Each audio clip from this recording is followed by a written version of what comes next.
En 1989, Père Alphonse écrivait « Retrouver l'étincelle du christianisme originel. Retrouver ce tronc commun de la source mystique pour que les églises d'abord retrouvent leur unité, mais aussi pour que les hommes, tous les hommes, puissent retrouver le chemin de la vie.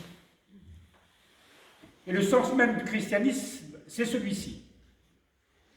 Celui de puiser à cette source, comme ce dialogue que le Christ a eu avec la Samaritaine au puits de Jacob, une source intérieure que nous avons tous. Une source intérieure où il nous est proposé de nous abaisser suffisamment pour tendre nos lèvres vers elle. Elle s'offre à nous. Le Père Alphonse, toute sa vie, a indiqué le chemin vers cette source. Toute sa vie a été aussi cette expérience qu'il nous a transmise. Je l'ai un peu connu, je n'ai pas connu évidemment que comme tous ceux ici qui font partie de cette œuvre, de son œuvre. Mais je l'ai rencontré tout de même quelques fois et j'ai participé à l'une de ses sessions sur la prière du cœur.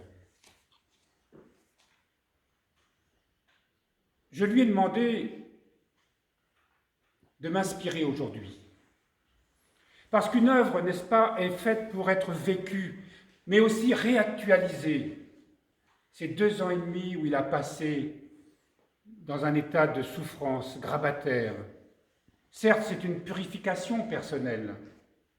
Certes, c'est un achèvement vers une sainteté, vers une entrée vraiment dans la lumière. Mais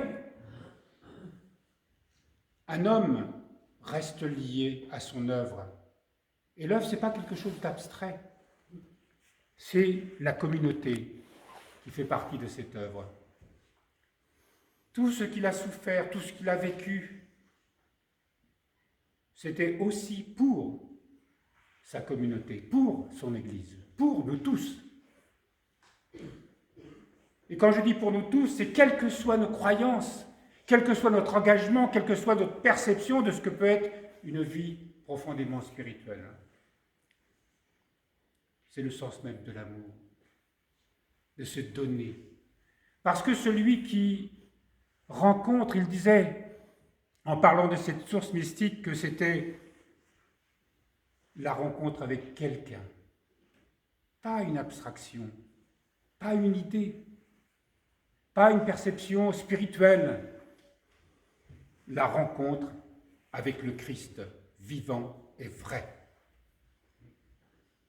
Et cette rencontre, nous pouvons facilement le deviner, pour lui a été réelle, puisqu'elle a conduit avec son épouse Rachel à fonder cette communauté, à mettre en œuvre, au long de toutes ces années, plusieurs décennies.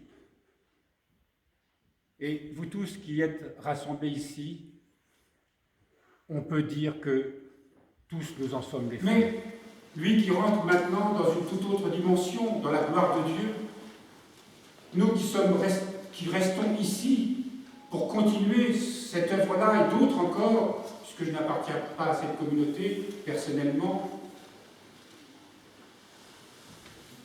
c'est de percevoir que nous avons une révolution à faire.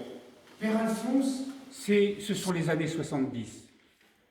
Les années où il y avait le mouvement hippie, les pèlerinages à Katmandou, la recherche dans d'autres traditions, et grâce à ce qui nous a apporté, lui et d'autres, la redécouverte de la mystique chrétienne. Réorienter, nous redonner toute cette grande richesse qui appartient à la grande tradition chrétienne. Il n'était pas nécessaire d'aller au bout du monde, même si c'est toujours enrichissant de voyager et de connaître d'autres traditions et d'autres cultures. Mais il a aussi permis de montrer que entre les cultures, il y avait des passerelles. Mais aujourd'hui, le monde a beaucoup changé. On ne va plus à Katmandou pour aller à la rencontre d'une mystique orientale. Aujourd'hui, notre planète est en danger.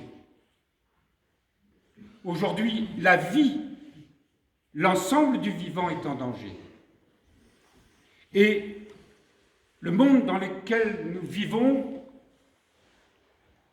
cette mondialisation a fait de tout une marchandise, y compris la vie.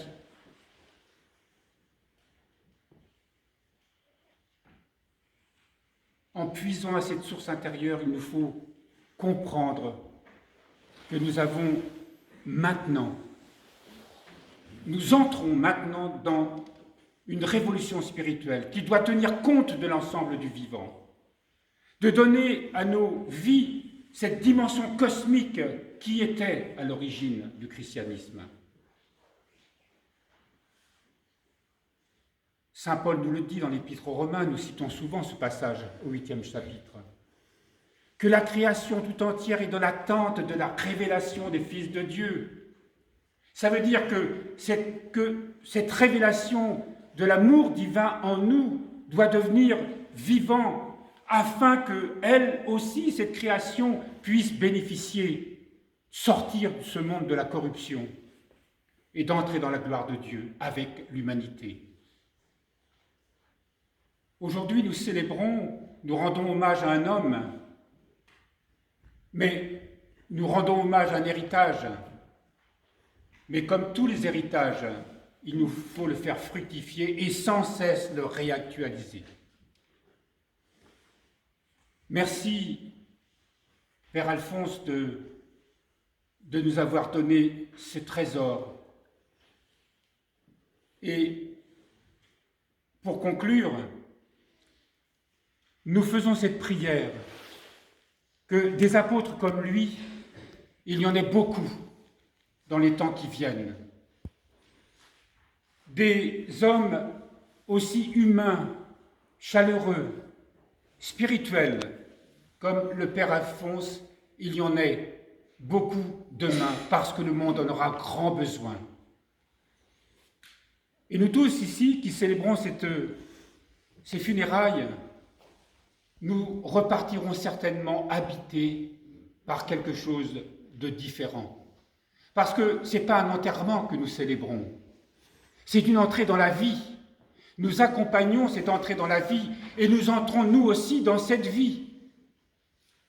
Cette vie qui est la résurrection, cette résurrection qu'il a tant prêchée, chantée, parce que cette résurrection est en nous, cette vie nouvelle est en nous. Il nous faut simplement apprendre à la laisser s'ouvrir, s'épanouir, grandir.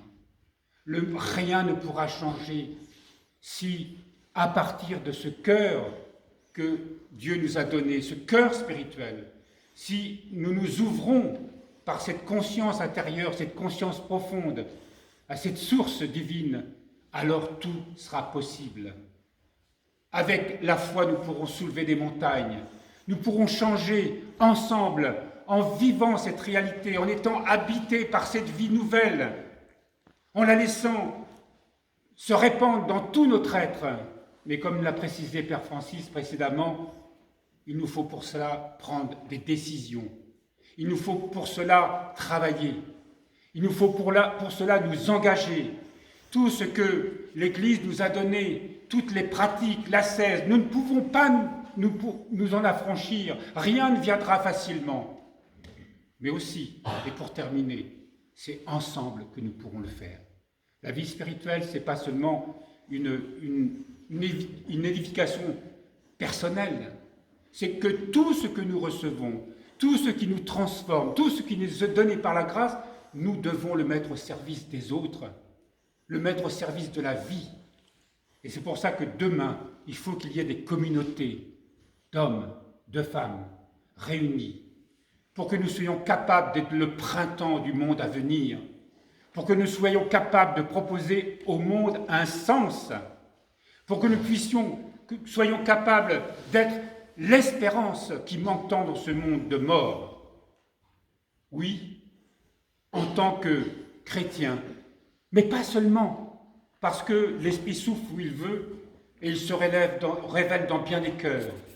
Ensemble, hommes et femmes de cette planète, nous devons édifier le monde nouveau. C'est parfaitement possible. Laissons-nous inspirer, laissons-nous transformer, mais faisons aussi tout ce qu'il faut pour cela.